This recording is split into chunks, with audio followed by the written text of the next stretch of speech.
বেপরোয়া বাসের ধাক্কায় মৃত্যু কর্তব্যরত ট্রাফিক গার্ডের।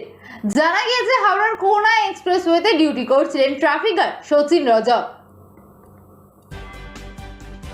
বাসের ধাক্কায় প্রাণ গেল কর্মরত ট্রাফিক গার্ডের।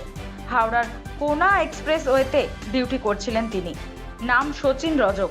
সাঁতরাগাছিতে একটি যাত্রী বোঝাই বাসে ধাক্কা মারে তাকে। বাসটি শিয়ালদা থেকে সাঁতরাগাছি আসছিল।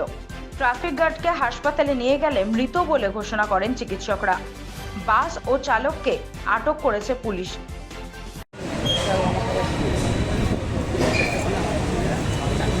বাবা